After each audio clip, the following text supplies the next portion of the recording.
You're with Clement Manyathela. 702. But right now, we start our conversation with the British High Commission. Remember, we've been hosting European ambassadors on the show since we started the show really this year. And we've had the French ambassador, we have had the German ambassador, and today the focus is on the United Kingdom. So Antony Phillipson is the British High Commissioner to the Republic of South Africa, who is in studio with us this morning. And of course, South Africa's relationships with major European powers, you could argue, is being tested in a way. In fact, maybe the right word to use is that relationship is being redefined and in some cases recalibrated as the world shifts into this new global order. I mean, we've explored our ties with France, our ties with Germany, from partnerships, trade, shaped by trade, climate, cooperation, and evolving geopolitical realities. So today,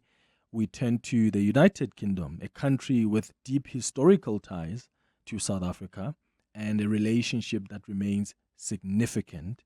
This is one of South Africa's largest investors and a key trading partner. There are billions in investments. It is also South Africa's fifth largest export destination, accounting for around 5% of exports. So we've got the High Commissioner in studio with us. Remember, how we do this is if you've got some inputs, if you've got something, maybe perhaps a question you want to ask the High Commissioner about the conversation we're having, feel free to call us on 011-883-0702. You can send your WhatsApps as well on 072-702-1702. High Commissioner, thank you so much for making time for us. Good morning. Welcome back to the show. Thank you. Good morning to you. It's great to be back. It's great to have you back. I just want us to start off where we started in the previous hour on the 702 open line. We were talking about what just came out a couple of hours ago from Marco Rubio, who's the Secretary of State, that Operation Epic Fury is now concluded because the U.S. believes that they have achieved their strategic objectives. What's your reaction as the United Kingdom? You've always indicated we don't want to join this war. You've been watching from the sidelines, but you've been concerned about the blockages on the Strait of Hormuz. What's your reaction to now we're told the operation is completed? So I think there's a couple of things I would say. First of all, we have made our position very clear on taking part in the military action, but we've also made our position very, very clear that we utterly reject Iran's response in terms of its attack on its neighbors, and we've been working very closely with countries in the Gulf to address that challenge. We've also made absolutely clear over many, many years, including, I spent 3 years as head of our Iran department between 2007 and 2010, so we have always been very clear about our concern about Iran's behavior in the region, its support for proxies such as Hamas and Hezbollah, and we've also been very clear about our concerns about its nuclear program. Mm-hmm. Having said that, we now have been very focused over the last few weeks on encouraging a return to diplomacy, encouraging a return to talks to address these issues through diplomacy. And we've also been very focused, the work that my Foreign Secretary has been very actively engaged in, the Prime Minister has been very actively engaged in terms of ending the blockade of the Straits, because the impact that this is having on the global economy in terms of interruption to fuel supplies, but also the indirect impacts on things like fertilizer, agricultural products, these are global challenges. So that is where we have been focused. So if the military operation is over, I think that is a positive step. I'm not very close to the process. I must be very, very clear about that. And I think our focus will remain on a return to diplomacy and opening up the Straits so that normal trade and commerce that is so important to all of us around the world, including South Africa, can resume. So how could you intervene to protect your allies in the Gulf without necessarily being seen to be intervening and being part of the war? Because I saw the U.S. president tweeted a couple of hours ago, put on his social, on his Truth social media platform, and said that the international community must also rally towards the efforts to reopen that Strait of Hormuz. What does that mean in practical terms? Like, would you be willing to allow the U.S. maybe to fly off their planes from your bases in the Gulf? So, I would observe, we have been allowing the U.S. to use our bases both around the world and indeed in the U.K. As part of the defensive operations following the initial phases of the attacks. We ourselves have also been active with our own military assets in the Gulf, working with partners through air assets and naval assets to help protect them from the Iranian response. Yeah. And then I think the focus over the last few weeks in terms of the Straits of Hormuz has been putting together, an international coalition, so a number of countries coming together, and we have issued statements together, making clear that the imperative for us is reopening the Straits, resuming normal commerce through the Straits of Hormuz, and that is what our focus is going to be on. What that looks like, I think, will depend on when we can get into a full conversation to understand what reopening looks like. I mean, again, I'm not the expert. My understanding, not least from reading news reports like you have been, is that there are some concerns around: do we know where the mines have been laid? So how do we clear the mines from the shipping lanes, and how do we make sure that people can trade back through the Straits of Hormuz with confidence? Do you support, as the UK, the blockade by the United States? I think we have said that the imperative is to get back to diplomacy and get back to talks to make sure that the issues at hand can be addressed and that normal commerce can be resumed. Yeah, and lastly on Iran, as the UK, though, do you believe that this war was justified this time around? As I say, we have been very clear that we have had long-standing concerns about the actions of Iran, but we think these should be addressed through diplomacy, and that is our focus now. Yeah, and let's hope that something will come out of these talks in Pakistan, because everybody is placing their hopes on them. All right, I want to move to our relationship now with South Africa. Because we have a long-lasting relationship. I mean, the UK often describes South Africa as a strategic partner, but relations sometimes, we disagree on other things like it's usual with any other country. But how would you characterize the current state of relations between South Africa and the UK? How has it evolved over time? So, as you say, we have a very long-standing relationship. It is rooted in our shared history, and not all of that history has been straightforward. I think we talked about this the last time I came and joined you in the studio. But I think what we are now focused on is our modern-day partnership between, and as you say, it is a strategic partnership. South Africa is a key player in Africa, a key player in the global forum, including having chaired the G20 last year, and we thought that was a hugely significant as well as successful year for South Africa, and we commend them for their successful chairing of the G20. The partnership rests on a number of shared challenges around inclusive economic growth, climate change, supporting South Africa's just energy transition. We have some very, very deep partnerships in health, in science and innovation. And ultimately, I think we are united by one common ambition, which is to create more prosperity, more security for the citizens of both countries, but also working together for the world. And I think those are the key planks of our modern day partnership. That is, I've always said in my almost 5 years here that we have always been very conscious of our history in this country. We have always been very respectful of our the footprints. I always say that the UK has left in South Africa over the centuries. And the phrase that we use, and we draw on the words of His Majesty the King when he hosted President Ramaphosa for the state banquet in November 2022, is that we need to understand the consequences of our shared history if we're going to unlock the potential of our common future. And we are focused on both of those as we build that modern day partnership together. Yeah. How do you think we understand those consequences of those footprints that you speak about? Do you think there's been a conversation between the UK and South Africa on how we even deal with the consequences of those footprints? So I think the way I feel about it is that whenever we are talking with our South African friends and colleagues about understanding the challenges that we face, designing policy solutions to those challenges, and then implementing those challenges together across those key themes that I mentioned, we have always got to have in the back of our minds, where we have come from. And so, if I take, for example, the just energy transition, there have been times when I think we, and indeed our other partners in the International Partners Group, France, Germany, the EU, the Netherlands and Denmark, there have been times when we have been accused of telling South Africa what to do. I feel that we have always made very clear we are not telling South Africa what to do in that area or indeed in any other. We are working with South Africa because they have identified an ambition to carry out a just energy transition. We are bringing our expertise, we are bringing our investment, we are bringing our partnership in order to help them understand the challenge and then deliver that challenge together. And I think it's always important to make it that way around. Yeah. And how does the UK then perceive South Africa as a strategic ally in shaping global economic growth? Where are we at that level? I think South Africa is just such an important voice in this. I mean, as you said in your remarks at the beginning, The UK, actually, we are the biggest international investor in South Africa. South Africa is responsible for a quarter of all of our trade with the whole of Africa, and half of the investment in Africa is here in South Africa. So it's a hugely important economic player, but it's also a hugely important voice in the global fora. So at the World Trade Organization ministerial meeting in Cameroon a few weeks ago, we were working alongside South Africa to try and advance, the multilateral agenda.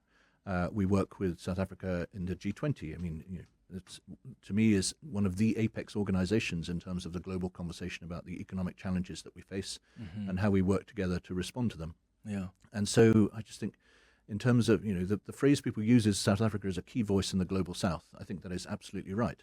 And we want to make sure that we are working alongside South Africa in that context. Yeah. Do you think that voice, though, is still loud enough outside of the global south? So as a key voice that perhaps is more respected, taken seriously, quote unquote, from the global south, are the powers that be listening? So is the worst, do you think they take South Africa's voice seriously? I do. And as I say, I mean, obviously, in the context of the G20, chairing the G20, a hugely significant moment. The first time it has been chaired, well, since it moved into sort of its leaders, the summit architecture after the global financial crisis, but the first time it has been chaired in Africa. And I think for many people, we felt that was beyond time. So I think there was a big, important moment, and I think its voice was certainly heard. I think, this is a very complicated world that we live in at the minute in terms of the geo-economics and the impact on the global economy of what is happening around us. So I think, we all need to make sure that our voices are heard and heard clearly as well as loudly.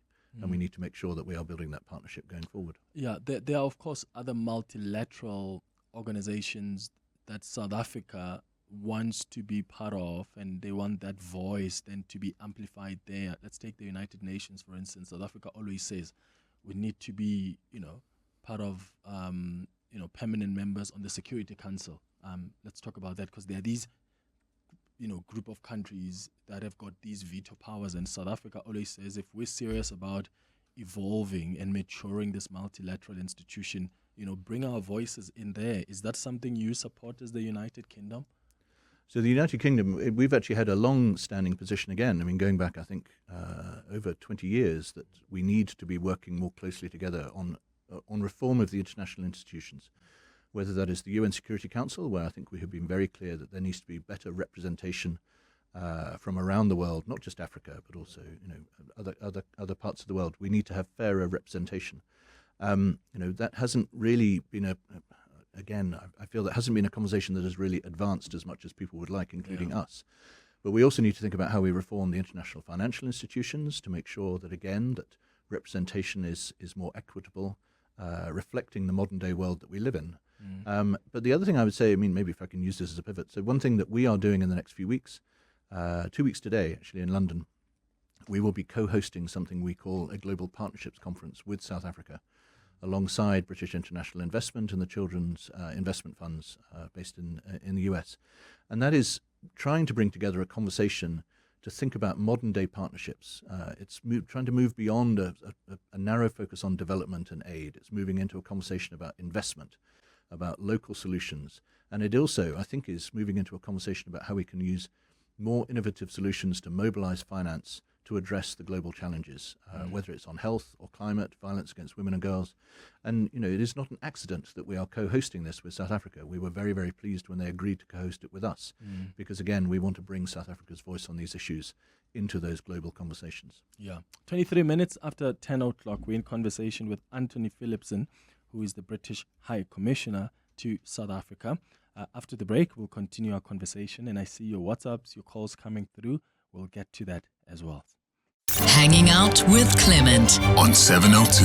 Let's walk the talk. It's 22 minutes now before 11 o'clock. We're having a conversation this morning with Antony Phillipson, who is the British High Commissioner to South Africa, and we've been on a journey over the last, 3 months or so of having conversations with European ambassadors. We've had the French ambassador, we've had the German ambassador, and today the focus is on the United Kingdom, looking at the relations between South Africa and these countries, especially in this changing geopolitical environment. I'm taking your calls on 011-883-0702. Your WhatsApp's on 0727021702.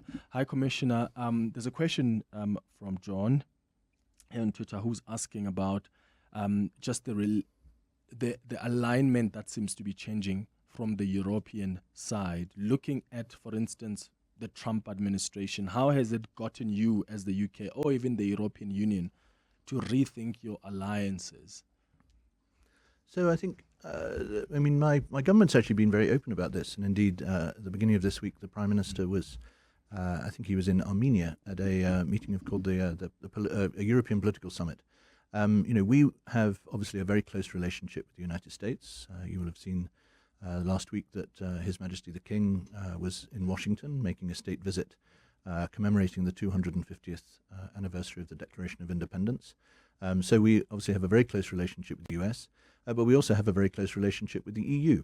We've obviously gone through some changes in that relationship since the Brexit referendum in 2016 and then our leaving the European Union. But the government has been very clear that it is our biggest economic partner. It is a crucial partner for security and defence. We are working in lockstep with our European colleagues on addressing Russia's illegal invasion of Ukraine, and we are also working with them on issues including, as we were talking about earlier, restoring commerce through the Straits of Hormuz and addressing the challenges in the Middle East. So the European Union and indeed the European nations such as Norway outside the EU are absolutely crucial prosperity and security partners, and that is a big focus for the government. And then Tele is asking about an interest in the arts. Does the UK contribute in any way to the arts in South Africa? Are there any things that you are able to share with us? I feel there are extensive links between the UK and South Africa in the arts, also more broadly in culture and sport. The British Council is very active here in promoting our activities in that space. I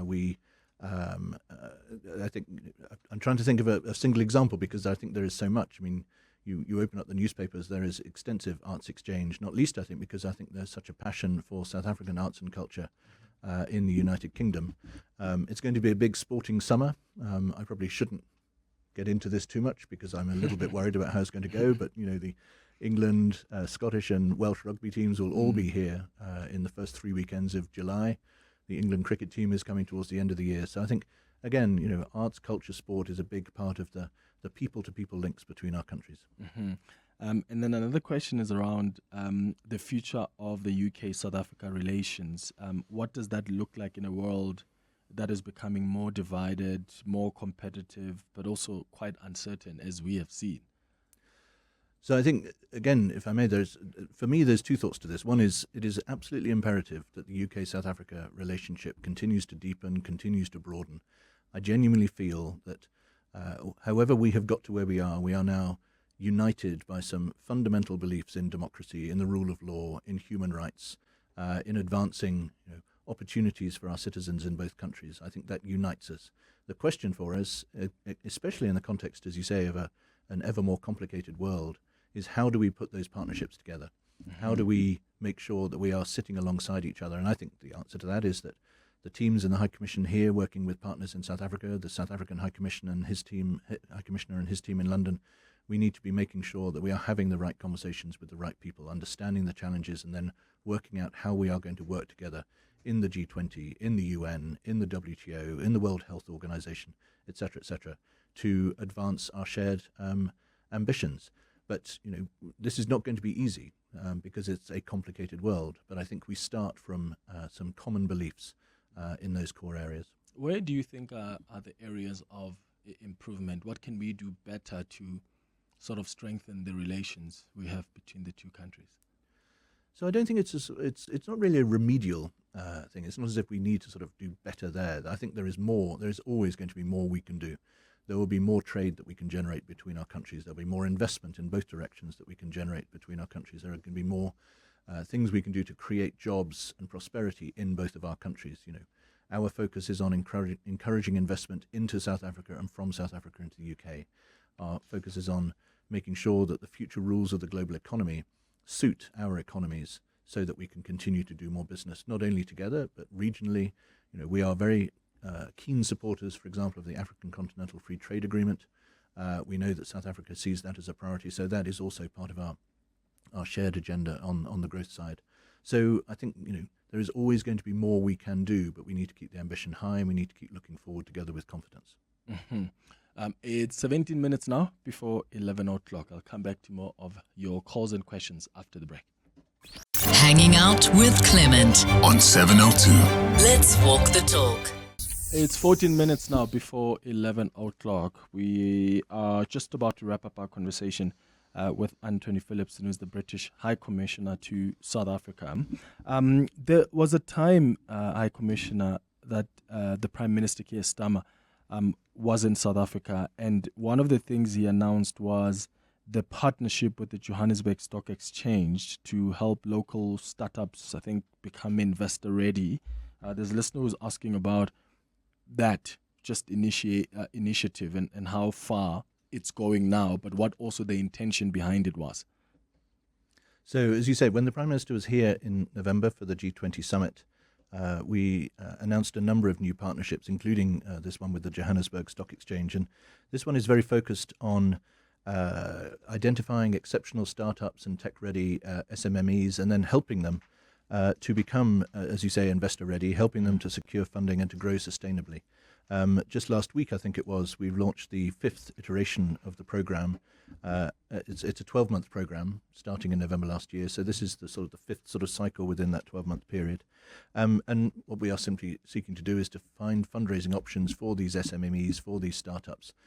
Because one thing that we are very focused on actually across a number of our growth partnerships here is the entrepreneurial space, are the SMMEs. I mean, we often say that you don't become a multinational corporation overnight. All the MNCs, whether you're Apple, Google, etc., they all started as startups, sometimes in the back of a garage.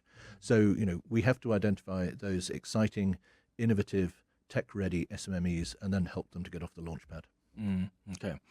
Let's go to some calls now. Litlagonolo, you are in the Midrand. Good morning. Good morning, Major. How are you? I'm okay, man. Do you have a question? Good morning to the ambassador. Sure. It's more of a statement than a question. Ambassador, we as South African would like to believe what you're telling us right now. We'd like to work with you guys, but you are making it difficult because of what we're seeing now on the double standards that you have.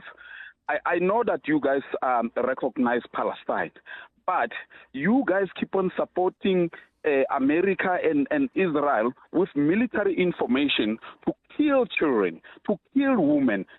It is not okay. You need to take a stand as a country, as especially you must speak to your prime minister and take a stand as a prime minister and say to Netanyahu, listen here, you are committing genocide here and we're not prepared. We know apartheid and genocide. We South Africans know apartheid. That's why we feel so passionate about the Palestinians, because we know how apartheid is. Apartheid happening there. No, if these two countries, America or UK, doesn't deal with it, doesn't bring Netanyahu, talk to Netanyahu, and ask him to stop that, he's not going to stop. Got you. Litlagonola in Midrand, thank you so much for your question. Hi, Commissioner. So I certainly recognize the passion and the commitment and the sincerity behind the comment. I think I would observe that we have again taken a very clear position on this issue. We have long believed that there needs to be more of an effort to deliver a two-state solution in the Middle East. The UK government's recognition of the state of Palestine was done in that context in the course of last year. We have been very clear about the need for more humanitarian access to Gaza. We've been very clear about the need for a meaningful diplomatic solution to what is happening in that part of the world. We have also made very clear that we have reviewed and in some cases suspended export licenses for some arms that are going to Israel. And we are certainly talking about this with both the government of Israel and with our US partners. So I recognize the issue. I recognize, as I say, the sincerity behind the statement. In terms of the use of the word genocide, we have been very clear on that it is for courts to decide whether a genocide is happening. We note the ongoing process at the ICJ. It is for them, though, to decide whether this is genocide, not for us to state it. Does the UK believe in being part of the border? Is it the Board of Peace? President Trump's board. I think he made a number of invitations out there to say, come and join us. Initially, my understanding was this Board of Peace was going to look at how you reconstitute and help, build Gaza, rebuild Gaza, so to speak. Is it something you believe that will exist and will help in the rebuilding of Gaza? So we noted its announcement, its creation by President Trump. At the minute, we are not part of it. Is my latest understanding. Mm-hmm. All right. There's another WhatsApp voice note that has come through on 072 702 1702. Morning, Clement team. What's your guest view when it comes to the outcast of those who hold a strong view on what is happening in the world? To be specific, I'm referring to South Africa being kicked out by the superpowers, if I may call them, of this world in a G20 gathering and unity and a formation. Why I'm saying they not really fighting for what the world needs, even for those small countries. They don't even have a voice to say, hey, USA, you can't leave South Africa out of the G20 as they are the founding member. What is his take on that happenings, Tulane Dlamini? Thank you, Tulani. Tulani is asking there about the US's decision to, of course, exclude South Africa from the G20 because they are the chair this year. So, as I said earlier, we thought that South Africa's chairing of the G20 last year was both significant and hugely successful, and it also was an opportunity for an extensive range of bilateral contact between a number of our ministers, from the Prime Minister down, through the course of the year. We noted the decision by the American government at the minute, at least, not to invite South Africa into the G20. We are working ourselves very closely with South Africa in the context of our G20 next year, and we will continue to do that. I mean, I think other comment in response to the question, which again I think is a hugely important one, and again, if I may, I admire the sincerity behind it. I think in a world that we live in at the minute, we need more dialogue, not less. We need more voices in the conversation. South Africa, as I said at the top of the show, I think is a hugely significant voice, both for itself as a member of the Global South, but also as a global player. Yeah. So we will certainly be working very closely with South Africa through our G20 next year. Yeah. Someone else is asking about that upcoming conference you're going to be holding in the UK between your officials and the South African officials. And the question is that will the issue of South Africa's debt also be on the table? Because the UK holds a lot of our countries' debt. Is there a conversation that could happen there about some debt forgiveness from the UK institutions for us as developing countries, or a more broader conversation about how we reform those financial institutions?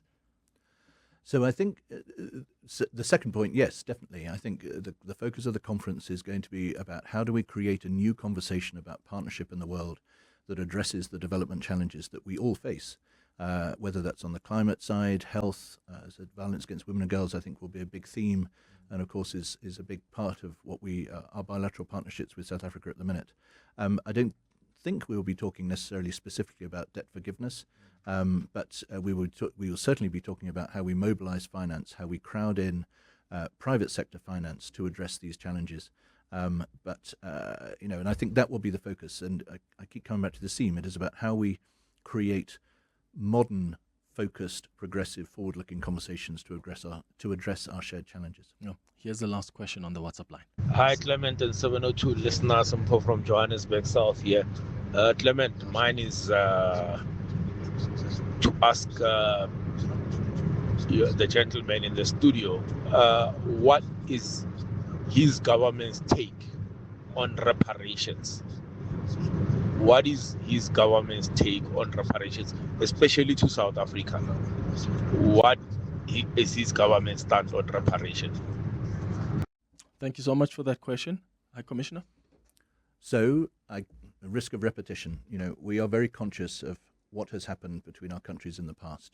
The conversations that we have with the South African government at the minute are focused on our modern-day partnerships, focused on how we can continue to invest in South Africa's ambitions across a whole host of areas here in South Africa. And I think we are always conscious, as I say, of how we got to where we are, but we are now focused on looking forward. And that is the conversation we are having with our South African partners now. So there's never been a conversation, even with your South African counterparts, about the issue of reparations? They've never put it on the table? Not in my time here. Mm-hmm.